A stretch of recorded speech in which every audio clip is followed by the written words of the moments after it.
Malaki ni Pangulo Noynoy Aquino ang mga nagawa ng kanyang administrasyon para sa ekonomiya sa pagharap niya sa Filipino community sa New Zealand. Kasabay nito, tila pinasaringan na naman ng Pangulo ang administrasyon ni dating Pangulong Gloria Macapagal Arroyo. May news to go, si Haji Rieta.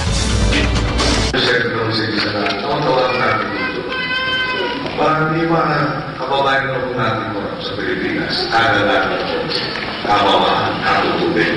Pero pagka kinustong tumakas sa ginagaling pinsin.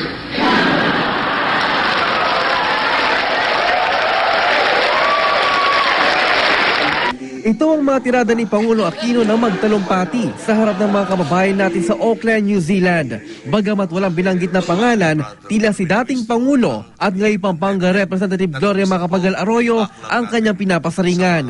Matatanda ang Nobyembre ng nakaraang taon, naka-wheelchair si Arroyo nang tangkaing bumiyahe para magpagamot sa ibang bansa dahil sa iniindang sakit sa buto. Pero sa kabila ng temporary restraining order ng Korte Suprema, hinarang pa rin siya ng Department of Justice na naglagay sa kanya sa immigration watch list dahil sa kasong electoral sabotage. Hanggang ngayon, inilalaban ni Campo ni Arroyo na kailangang magpatingin ng dating Pangulo sa mga espesyalista sa ibang bansa dahil sa lumalalang lagay ng kanyang kalusugan. Sa talumpati ni Pinoy, binanatan din niyang nakarang administrasyon dahil sa mga mga kasalanan nito sa bayan na dapat daw pagbayaran para wag nang tularan. Pero mas maganda sana kung hindi ginawa ng mga natin Pilipinas.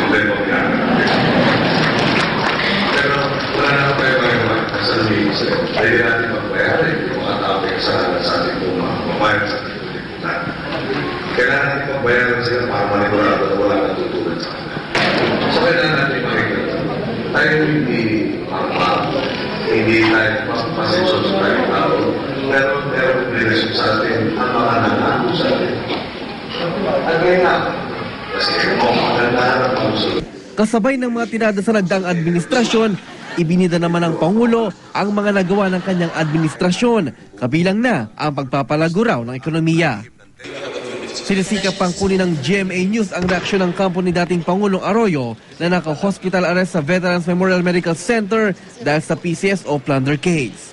Pero sa online community, kung may ilang natawa sa biro ng Pangulo, may ilan namang hindi ito nagustuhan.